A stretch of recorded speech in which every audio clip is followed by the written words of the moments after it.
Well,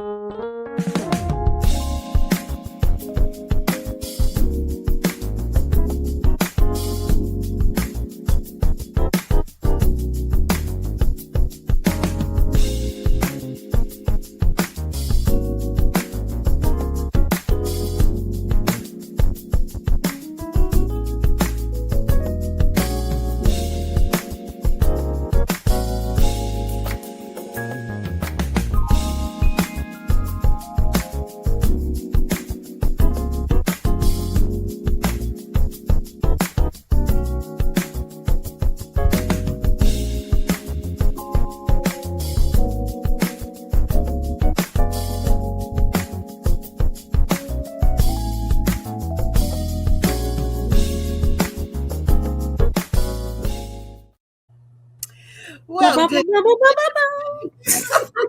I knew you were going to do that. It's like the new intro kind of cut that off part, kind of cut that off. And I'll be waiting for that little boom, boom, boom, boom, boom, boom. Well, welcome, everybody. It is time for Authors Up. This is our favorite place to be on Sunday evenings. We hope that you're making it your favorite place to be as well. As you can tell, we're still missing our other partner in crime.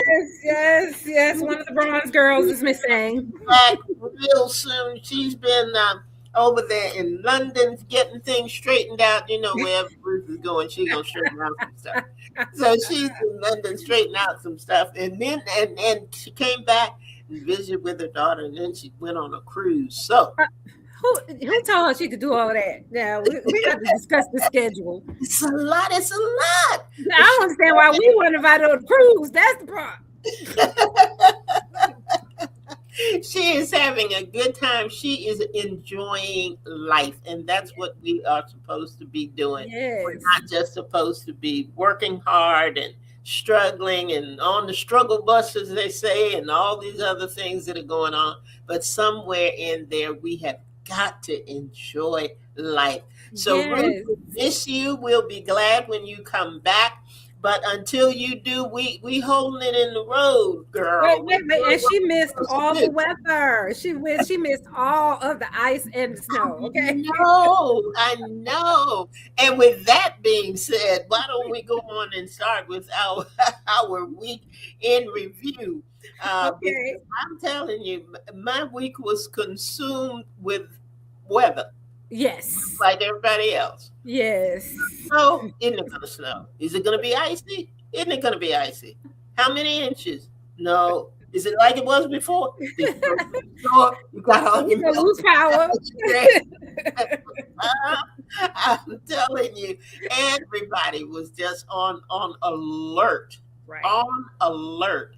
And I'm just glad I didn't lose power. I'm glad. Amen. I was able to do what I needed to do. I'm glad I got to the store and all of that. Yes. I have a little put out that I my doctor's appointments and all got canceled, but I'll get them rescheduled and get them going and get them in there. But I'm glad that my family was all safe. Amen. I'm glad people called and checked on me and wanted to know if I had everything that I needed. So that was a good feeling to know that folk are looking out for the senior citizens and everybody else, the cousins and the friends and everybody and your neighbors and all of that. So it's something about storms. As inconvenient as they may be, they always bring us together. Yes. They always provide a path for us to communicate with each other, make sure we're doing all right, and make sure we have everything that we need. And, we still got the word for those who want to on Sunday. And, all that was all good. It was all good. So that's kind of how my week was playing out. How about you, Victoria? Well, the same, just about, except I worked. I was able to work from home, and I was, of course, we was like just about iced in all week, but I was And in between all that, when I went out to start my car, when the girls went out to start the car, they refused to let me go outside. They said that I'm a fall risk and I need one of the yellow bracelets. So I need that yellow bracelet, not a green one. They said I wasn't allowed outside. So when they went out, they went to start the car didn't start. So I ended up having to, all this was last week. I had to navigate, get my car fixed. It ended up being the starter. So I had to get that fixed. But I thank God I had it to do. Yeah. And it wasn't scrambling. I didn't have a cup out asking folks. God just made a way, and so I just rejoice in that. And a little bit of a testimony for me was, since I was all out Friday and doing the big girl things, I said there was a couple of things I wanted from the store that they didn't get. So I said, well, let me, go to the store. Well, I get in the store and I have problems with my legs and my thighs. And I did get on the line and the store was horrendous. I Yeah. believe I stood in line for 40 minutes for maybe $30 worth of little stuff. So I didn't have that much. But my legs and my back started hurting real bad. And I was like, oh Lord, please. And right when I thought it was going to get really bad, the line just kind of, and I walked out to the car and I did it. And I said, God, I thank you. I was grateful. So Yeah. I'm learning to really be appreciative and grateful for the small things. Yeah. What may look simple to some was a big deal for me to be able to go to the grocery store and do it I did it myself. Myself. Exactly. Will I do that again anytime soon? I don't think so, because it was a little rough. By the time I got home, I was near tears, and they had to come and help me get everything in. Vinay was like, "Ma, you just get yourself in. I got everything else." So the sickest shut in was the sickest shut in again. But like I told you before we started the show, I just feel so peaceful today. And when you worship, for me, when I worship, and you truly just give God the glory, just a peace that comes. And I'm just so peaceful tonight. Mm-hmm. I don't know what he's preparing me for, but I'm peaceful. I know that he's got me. So that was my week, and it was wonderful indeed. And we're out tomorrow. We're already out tomorrow. So it is what it is. I brought work home. So hey, we'll start to work the week again, working. But I love that I'm here with you tonight. That's my favorite thing. So I'm good. I'm glad that you're here as well. We miss our other buddy, but yes, it's not right without the Bronze Girls. keep it moving and keep it going. And yes. We've got a good guest tonight. We have a great book. She's written a great book. Love this book. I think a lot about I am not as tech savvy as I would like to be. I'll put it that way. You're learning. But I'm not tech savvy as I would like to be. But I am so grateful that we are at a place where we can make adjustments, we can change some things, we can do some things differently because of technology. I love it. And without it, we would not have been able to entertain the guests that we have tonight. We would not have been able to have her on the program. And it is right. It just feels good to know sometimes that you can connect with people in other places and other time zones and, other things that are happening. Right. And just have it run smoothly and have it go the way that you want it to go. Exactly. So that we have the opportunity to allow those of you who are listening and those of you who are watching the same joy that we have. Exactly. You get this because everybody is not able to be here on 7:00 on Sunday. That's right. But yet she is, and she's here. That is absolutely right. So tonight you all may not know it, but every Sunday we invite Jesus in too. So, he comes in the room and we're here, and our guest is here. You're here, so we got a complete setup. We got everything that we need. Exactly. But let me tell you a little bit about our guest tonight. Her name is Winnie Li, and she's an American author and activist living in the UK with her partner and young son. A Harvard graduate, Winnie has written for travel guidebooks, produced independent feature films, programmed for film festivals, and developed ecotourism projects. Her first novel, hear this, her first novel, Wow. Dark Chapter, was nominated for an Edgar Award and translated into 10 languages. Woo. Her first novel. Did I say it was Wow. her first novel? Her first, Yes. followed by the critically acclaimed Complicit, a survivor and advocate against gendered violence. She holds a PhD from the London School of Economics and teaches creative writing and media studies. This is a busy lady, but Yes. she was not too busy to make time for us so that you could hear her and you could hear about this wonderful book that she has written. She's a delightful, delightful lady, wonderful author. And Victoria, why don't you just bring her in? We would, I like will I said, do we it. were lucky enough to be able to record this interview so we could show it to you tonight. Yes. So, This is Victoria, our interview with Winnie Li as we discuss her book, What We Left Unsaid. All right, let me add her to the stage. well, welcome back, everybody. We have the opportunity tonight I think that might be premature for me to say one of our favorite authors, but let me tell you, this is indeed one of our favorite books, that's for sure. And I know that she has written other things. Winnie and Lee, I thank you so much for being with us this afternoon. Thank you for bringing us a wonderful book. And we're just excited to have the opportunity to talk to you about it this evening. So you guys sit back, relax, and get ready because this is going to be an amazing show. Winnie, you doing okay? I'm good. Yeah. Yeah. That was Welcome, welcome, welcome. thanks. Thank you for all the enthusiasm. I love it. Sweeties.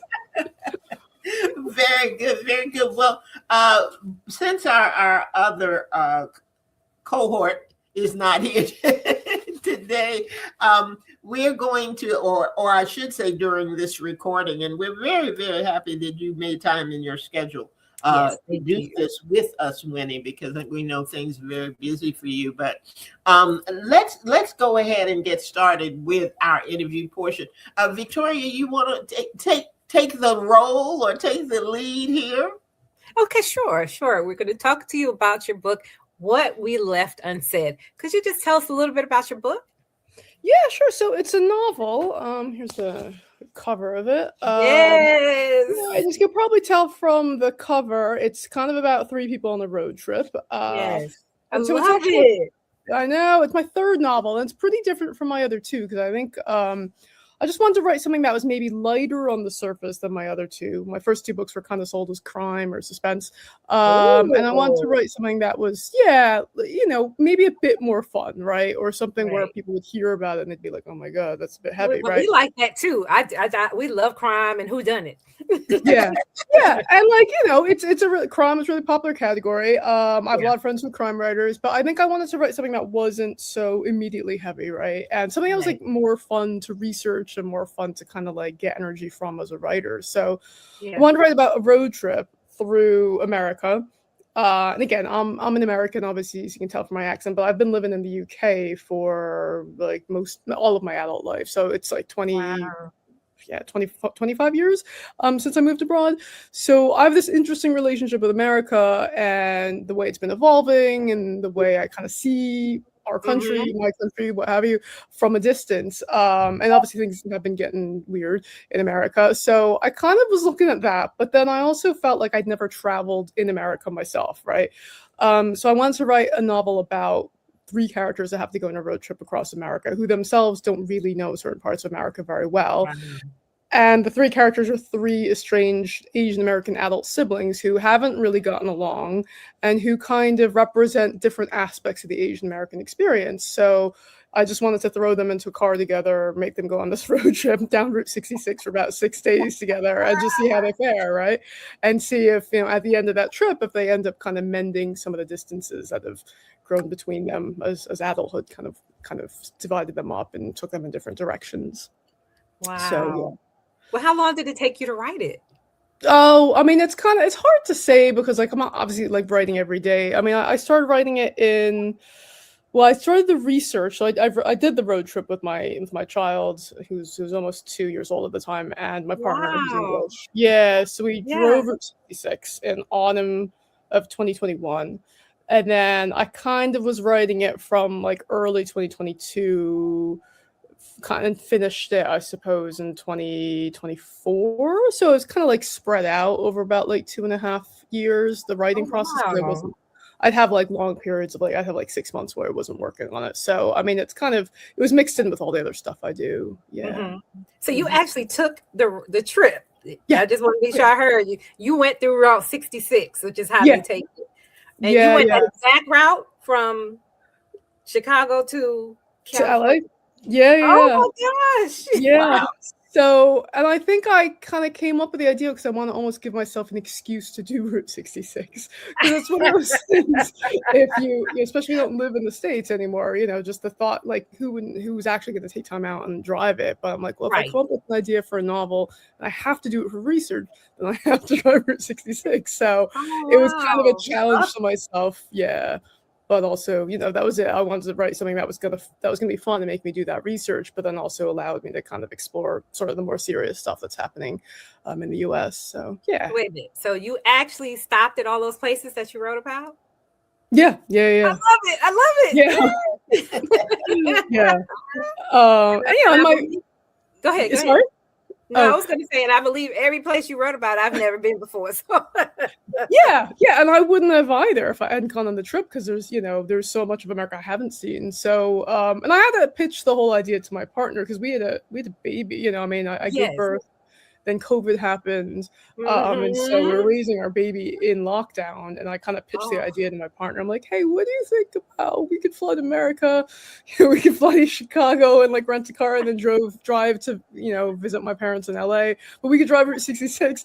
And he was just like, "That's crazy. Like, why would you ever want to do that?" So I kind of had to sell it to him. But then there is that appeal, like the sense of the American road trip is generally appealing. Reality is not always that amazing. And then he's never seen the Grand Canyon, all these sorts of things. So, yes. Yeah. That's amazing. Yeah. Well, Angie, do you have any questions too? I mean, at this point, we're just gonna jump on in. Yeah. Because I wanted to say it is so interesting to me that we pulled this book at this time. Yes. Because I was just talking to some friends of mine over the weekend saying, what I would really like to do? I would love to go cross country. And they were like, in a car? Are you kidding me? No way. World. So now I can go back and report I met a wonderful author who did this, and it worked out fine. Yeah. Well, Winnie, would you recommend taking the baby? Well, that was definitely a challenge. I mean, in some ways, it created some amazing memories. Like he doesn't remember any of it. Like my child's now 6, so I was like, "Do you remember?" Right. Like he doesn't remember any of it. But I mean, we obviously remember it, and it's an entirely different experience doing a road trip with a baby because. Right. You can't be exploring nightlife, right? You have to be home and you have to be in a hotel room and tucking your child in sometime around like 7 or 8. Right. And then, he was napping a lot at the time. So even like really interesting stuff, if we were driving past it, we couldn't stop. We were just like driving really slowly, looking at it. Okay. And then we went to lots of really good playgrounds all across America. But you do get to meet, at playgrounds, you meet other parents and other kids. And so it was this interesting way of traveling through America because you're meeting, you're not going to museums all the time and all that. You're meeting people, families at playgrounds all across America. So that was kind of interesting as well. Yeah. Wow. We Wow. all have the characters that we are most drawn to, and it's interesting that Victoria was uh, picking one, and I had mine. Who is your favorite character that you wrote about in terms of who is most like you in terms of your own temperament and personality? I mean, that's easy because it's Alex, right? I mean, Alex, Oh, you know, I thought so. yeah, I mean, she's the youngest of the siblings. She's the one that moved to the London to work in the arts. Right. She's considers herself like really lefty and like really concerned with social justice issues, Yes. right? Yes. Yeah, so that's a similarity to me. Obviously, she wanted to be an actor originally when she moved to London. I've had zero interest in acting, but I work in the arts, so there is that. Yeah, but I mean, I kind of like Kevin's really different from me, but I found him interesting to write. And Bonnie, there's like some similarities with my older sister, but again, every single one of the characters was interesting for me to write, even if they didn't kind of have the same life experience as me. Who were your favorite characters? I'm just curious. Alex wasn't mine. B. I can't call her name. Help me with her name. Bonnie or Kevin? Bonnie. Yeah. I liked Bonnie. Okay. There was something. There was just something cool about Bonnie. Okay. All right. She was kind of settled, but not so settled. She Yeah. could figure things out on the fly. She just seemed to have it all together, up here, even if it didn't come I out. was gonna say, but did she? But did she? It didn't always come out. And I really, and I don't want to say too much because I don't want to do spoiler thing for anybody else, but her time in conversation with her mother really, I thought I was going to have to call Victoria and borrow her Kleenex. I saw my conversation with my mother. Yeah. I mean, I saw it. I could feel it, and it just got. There were places in the book that to me just got very personal. No, I'd never been cross country. No, I don't have 3 siblings and all of that. But there was something innate in what they were going through. Yes. Not just the travel, but the trauma and all of those things that just really, I was sitting there at some point going, whew, okay, Winnie. Yeah. It's kind of hard. Yeah. I mean, well, let me pitch it for the viewers a bit better because I feel like I haven't actually set it up properly. So it's 3 estranged adult siblings. So there's Bonnie, who's the eldest daughter, and she's the eldest daughter, so she does everything perfectly, right? At least on the outside. There's Kevin, who's the middle son, and he's, especially in an Asian American family, he's seen as everybody wants a boy, everybody wants a son, right? Yes. So he's always seen to be doing the right thing, or he can do no wrong in his parents' eyes. Right. In real life, he's done a lot of wrong, but he can't fess up to that. He's ashamed of actually admitting any of that. And then there's Alex, who is kind of the rebellious black sheep, youngest daughter, works in the arts, moved to England, right, and never kind of came back. And so they've really drifted. And then the novel pretty much takes place in like around 2021, 2022. And then, so it's been like Alex and Kevin have had a fight. They haven't seen each other in like 5 years. Alex is also a lesbian, so she's come out to her family a few years ago, and it didn't go over too well with the whole family. So that's another reason she's estranged. But the reason that they're all forced on this road trip together is they get a phone call from their mother. Their parents live in California. They all grew up in California, but Bonnie now lives in Boston. Kevin's in Chicago. Alex is in London. So they're really far apart. And their mother says, well, I've got an operation next month. I've had a medical condition. I've had a stroke. And so I haven't seen the 3 of you together in person in years. So I want you to come visit me in person together next month. And I want you to drive to see me and stop at the Grand Canyon on the way. And they're all like, "What, mom? Like, you can make us do this. We've got families, we've got jobs." But the reason that she requests that is because 30 years ago, when they were all kids in the early 90s, the whole family, when they were kids, had tried to visit the Grand Canyon from California, and they never quite made it. Like, at the last minute, they had to turn around. Nobody really knows why. So during the course of that, the present day trip, as the kind of the middle-aged siblings are making their way across America, they end up confronting what happened at this gas station in the 90s. Yes. And what kind of caused this sort of rift in their family, and kind of caused Yes. this like, mystery that made them all sort of drift apart in some ways. So that's the setup. And I should have said that earlier in the conversation, but Well, No, that's that's fine. okay. You put It it doesn't right matter whether you said it then or now. Yeah. It's there. because this is a good place for you to read to okay. us. Yeah. Because we ask all of our authors to do that, and we Yeah. ask Winnie to do that as well, and she so graciously agreed to do it. So you can set this part up for us, Winnie, and read. I'm ready. Yeah, great. Okay, so I'm going to read the section. So the mother requests that they all visit, and so after like much hemming and hawing, they're like, okay, fine, we're going to go on this road trip together. Begrudgingly, they all agree to it. And so the plan is that they're all going to meet in Chicago, where Kevin lives. Kevin's like, let's do Route 66, and they're like, that's a real thing, and he's like, sure, So the plan is to meet in Chicago, and they're going to drive Kevin's car from driving Route 66 to California. So it starts off. The section I'm going to read is Bonnie. So she's deciding to drive from Boston to Chicago. So she's kind of got like 2 days of her own to make her way across there. But the thing with Bonnie is she's married into a well-off white family in Boston, and she's the main characters are Asian American, they're Taiwanese American. So she's kind of in the process of all that, lost her own sense of heritage.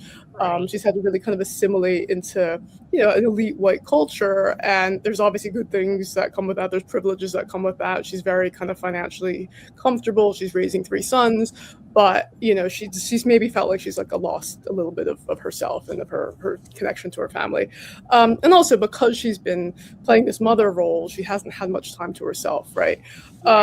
She secretly loves driving, right? Which is something that because her husband's always like insisting that you can't drive. He laughs at her because he thinks her driving skills are. Yeah, exactly. And she's secretly like, I'm a better driver than you, but I'm not going to say it. So anyway, so she decides to rent. So she's driving this car on her own. And so it's about kind of her sense of, I guess, freedom, I suppose. And just like that, Bonnie is off. Her right foot pedals the gas of a shiny new rental car as she guns down the Massachusetts Turnpike, speeding away from suburban Boston, away from that spacious house surrounded by the maple trees and lawn and lake, away from her 3 spirited sons and her less spirited husband, toward her aging parents on the other side of the continent. There's an undeniable feeling of freedom as she switches deftly into the fast lane of the interstate, an escape of sorts. But can you really call it escape if you're leaving one place of family responsibility to return to another? She glances at the screen of her GPS, a highlighted red line snaking down the pixelated highway, her car denoted simply by a triangular arrowhead inching along. Again, the abstraction of her journey is what strikes her, that you can do this so simply. Alex was right. Get in a car, turn on the ignition, press down on the pedal, and be on your way, a 3,000-mile journey back to the place you once called home. Shifting from adulthood back to some strange approximation of her childhood life, with its well-worn family dynamics. A family journey she needs no map for. Yes. It's Should I keep going? I can keep going a little bit, or keep going, just a little bit, just a little more. Okay. So Chris laughed when he saw the sports car she'd rented, sleek and speedy looking, but why not? What he doesn't know is that last year Bonnie had enrolled in a tactical driving course just for fun, or maybe just to prove him wrong about her driving. It was something she did on a weekend, claiming it was a girls' trip when secretly she was learning how to do J-turns and swerves. She could think of no better thrill, the car responding deftly to her slightest touch, the power that roared alive with a simple tap of the gas. She was the only woman taking the course. The others were young men and doughy middle-aged dads, seeking some fun in their boring suburban lives. They stared at her, this petite Asian woman who delighted in being behind the wheel. And for once in her life, She didn't care. It felt like the kind of impulsive thing Alex would have done. The GPS issues a vocal command in a competent female voice. Stay on Highway 90 for 157 miles. 157 miles it is. And then Bonnie realizes she doesn't need to follow any commands or instructions for now. It's a straight shot ahead. All she has to do is reach Chicago by tomorrow night. How thrilling to think that between now and then, she can do whatever she wants. She can veer completely off path if she wants. She can stop overnight in Buffalo and talk to men at a bar, try to remember what it was like to once be single. The road is hers, wherever she decides to take it. That's my girl. That's it.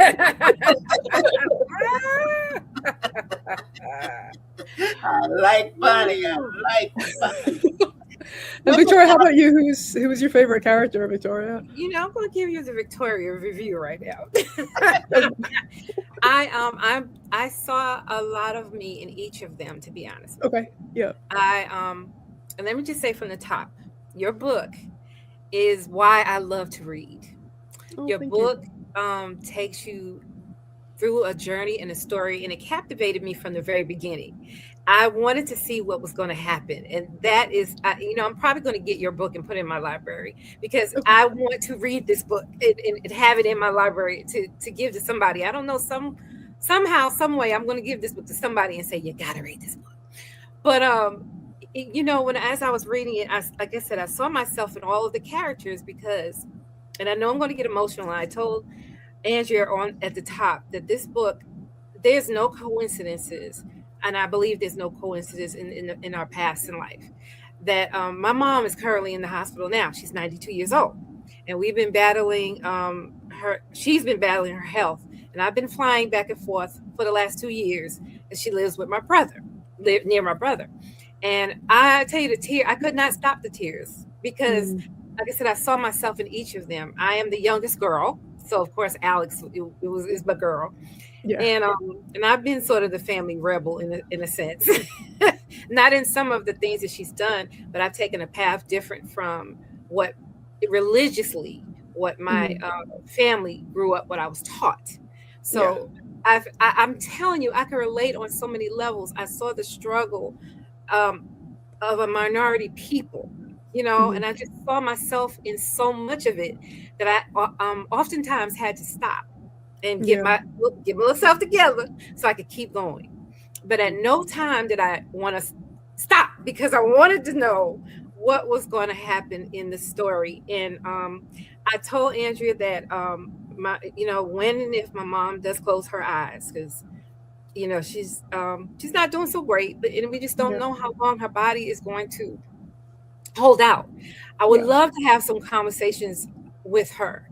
Because my mom was sexually assaulted as a child. And there's some things she never probably will tell me. She's told me some things, but there's some things she probably will never tell me. And that's my greatest hurt with her, is that she would go to her death not recognizing that she was worth it. She was worth it as a person. That what they did to her did not define who she is.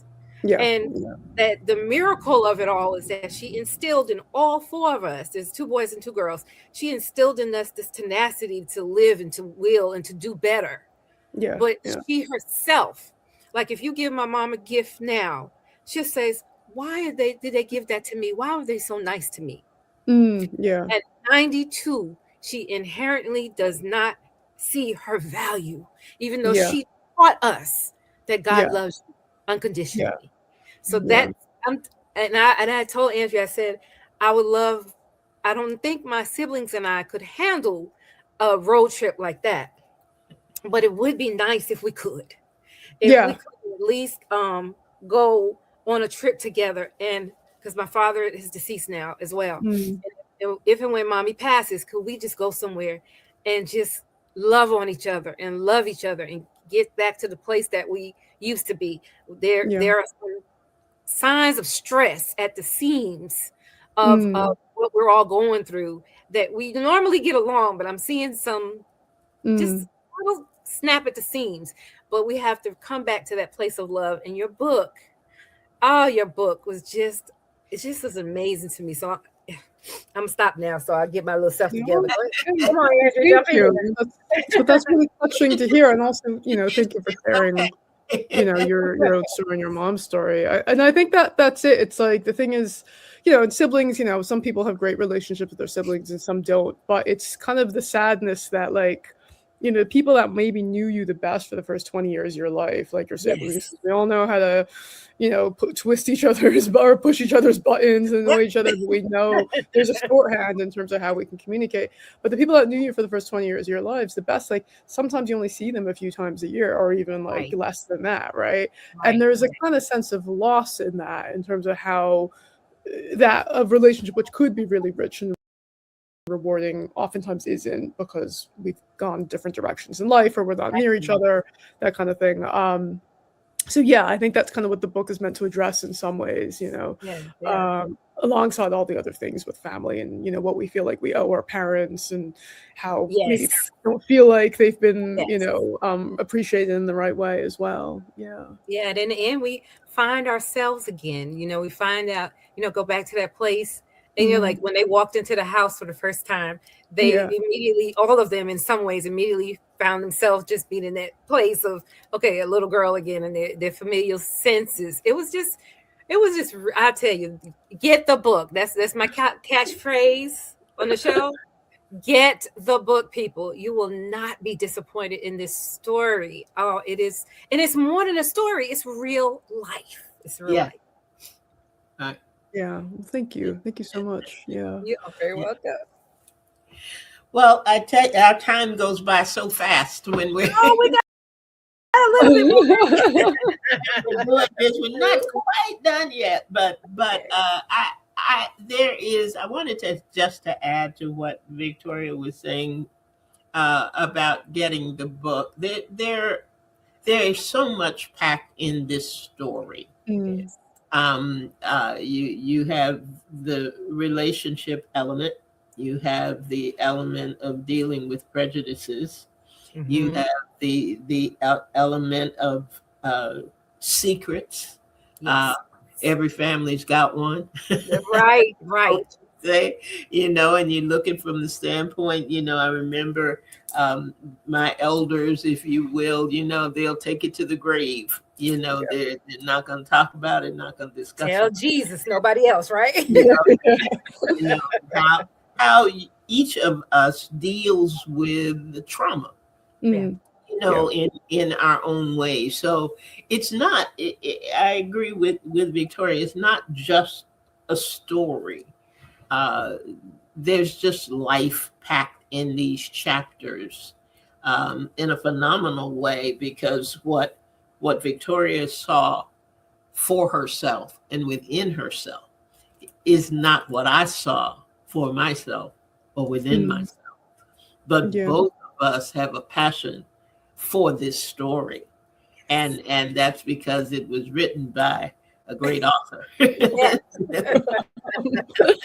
Thank you. Yeah.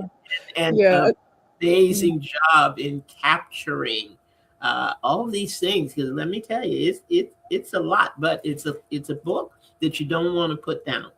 Right. And that's what I love about certain books and certain authors that we have on the show. I like being at that point of saying, okay, well, just maybe a couple of more paragraphs. Like you were saying when you were reading, should I stop here? Should I go to the next thing? And I was thinking, well, yeah, you can stop there. Victoria was thinking, no, go to the next chapter. The next part was the best part. Her and the racing and all of that, Yes. So it is one of those kinds of books. And Winnie, I thank you so much for bringing it to us and allowing us to have the opportunity to kind of explore things that happened on this amazing cross-country trip with your siblings. I want to ask you one more thing. Victoria usually does. But how can people in touch with you, and where can they get the book? Yeah. Oh, sorry, I didn't catch the last. What was the question? Where can people get in touch with you? How can they get in touch with you, and how can they get the book? Oh yeah, sure. So I mean, I've got a website, so winniemli.com, and I'm also on Instagram. I'm not on X, Twitter as much these days. I'm on Instagram and on Facebook. You can find me there. And yeah, I suppose the book is pretty much available through any good bookseller. You can find it on Amazon. You can order it from Barnes and Noble. You could go to your independent bookstore, and they'll order it for you. It should be at the library. If not, ask your library to stock it. But yeah, it's pretty readily available because Simon Schuster publishes it, and yeah, I just like hearing from people that have read it because I think there's something about being an author where you put so much effort in, you Yes. pour your soul into writing a Yes. book, and then you put it out in the world, and you don't. Sometimes people read it and they don't tell you, and Okay. then I'm like, but I want to Yes. hear, like, maybe a little bit needy as an author, but you're just like, I need like encouragement that like my time was not wasted, right? So I always love hearing from people that have read it, and this book in particular, I've had reactions from like all sorts of people that like people. I got a grandmother in Ireland sent me like a handwritten note to my office address, right? I'm like, what is this handwritten note? It's this woman that had read all three of my books, but she loved this one in particular. And she was kind of mapping the different characters onto her kids, right? I got an Instagram message from a filmmaker, and an Italian filmmaker in Berlin, who picked up my book and said like I could really relate to it because he was doing research on road trips. So just I've had really varied kind of like fans and readers getting in touch with me in ways that my other books haven't, right? Maybe because that's so this is, yeah, it's been really nice. And even though people have grown up in different situations, that whole sibling relationship and kind of the distance from the parents elements, I think, is what really kind of draws people in and what people connect to a lot. That's awesome. There's a lot, like I was saying, there are a lot of powerful points and powerful moments in the story. But if you had to pick one thing, which may be difficult, but if you had to pick one thing that you want people to walk away with, one thought, one situation, whatever, that you want people to walk away from who've read the book, what would that be? I think just like the joy of travel, right? And there's lots of stuff you can say, siblings, you can say like parents, all these sorts of things. You can talk about like racism, right? Because that's there in the novel, right? And I wanted to again address what is the experience of being a person of color crossing certain parts of America, right? Because every time we see the Great American Road Trip, genuinely usually it's white people, and that's a very different experience, right? So I wanted to address all that, but in and aside all that, because travel can be dangerous, right? And I've had dangerous experiences traveling as a woman of color, but then travel can also be amazing, right? And so it's I described the Grand Canyon, and you can watch on the TV screen, but being there in person, the Grand Canyon is a whole other experience. So I think it's just the joy of travel. It's unpredictable, it can be dangerous, but most of the time it's like an experience of wonder, right? Of realizing that like the world has this much to offer, and there's this many things to see in the world, and you're only going to see it if you like get into the car and drive there, or if you like get on the plane and fly there. And if you share it with another person, like your siblings, or if you that's amazing too. But just to encourage people to travel and to kind of be out there in the world and to see it and not be like behind screens, right? Even though we're connecting through screens, but it's so easy to just stay at home now and watch Netflix or whatever and do all these other things. And I know obviously some people can't travel as easily, but just being out there in the world is such an amazing experience. So I just hope people embrace that opportunity. Well, what is next? My question is, what is next for you? I mean, are you going to write a part 2 to this one? Are you working on something else? You have followers now. You have followers. Okay, all right. I mean, because some people have asked me part 2, because there is another trip that's hinted at the end of this one, but I think I think I'm done with these characters for now, right? I mean, maybe I'll come back to them. Okay. I do a lot of going back to, so it's like 2 things, right? Because obviously I teach creative writing at a university in the UK, so I'm kind of pretty busy with that. But I do a lot of work, as you might know, around sexual violence. So there's a nonfiction book about the experiences of women that have become public in the media about being victims and the Yes. costs and the impacts of that, right? And which can be extreme. Virginia Dufresne is no longer with us, right? The whistleblower on the Jeffrey Epstein story. So, there's a big costs that people don't often think about because they often think like, oh, this woman's making it up and she's a gold digger, all these sorts of things. So Yeah. my PhD research was on that. So I kind of want to look at that. And that's also based on my own experience of being a survivor who's been in the media. So that's quite serious and heavy and goes back to the serious, heavy stuff.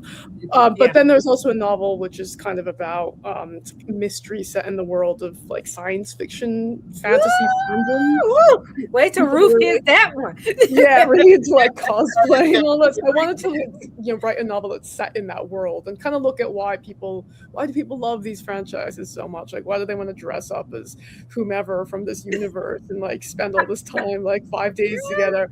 And that's more for them, that's more interesting in their everyday life, right? So I kind of want to look at that as well. So it's two totally different books, but hopefully one day I'll get both of them. So, we understand there's people inside our heads too. Yeah. And you gotta let these people out onto the page somehow. So yeah. Well, Winnie, thank you so much. Thank you for sharing. Thank you for being with us. Thank you for writing such a phenomenal book. It is inspiring. I'm going to go back and tell my friends I met this woman and she went cross country and we can do this thing. Yes. Yes. And I think I want to tell my siblings, let's go see Grand Canyon. I want to see it. Yeah. Have you not been to the Grand Canyon? Go to the Grand Canyon. It's incredible. Like, it's very, I would love to. It's one of the things, places I like to see. Thank you so much. Y'all get the book, y'all. That's it. Victoria, if you tell everybody how to get in touch with us here at Authors Up, we'll be out. We'll do that. We'll do that when after Ruth edits all that out. All right, y'all. Thank you so much. We're gonna do you mind if I get a quick screen grab of us talking on social media? Okay, all right, let me just Sure. All right, so we're smiling. 1, 2, 3. Okay, great. And is that okay if I put that out on social media that we did this interview? Okay. Yes, I'm in the recording. We can stop recording.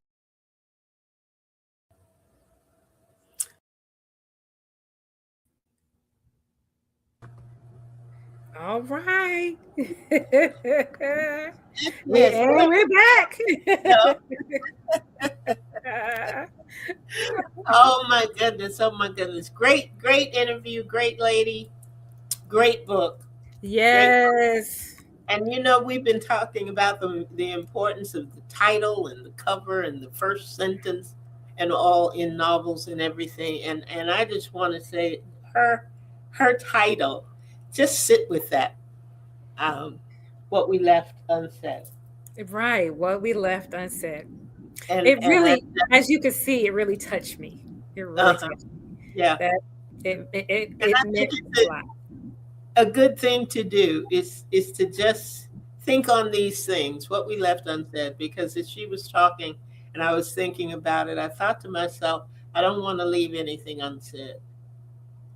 I don't want to go through this life and just get to a point of saying, oh, woulda, coulda, shoulda.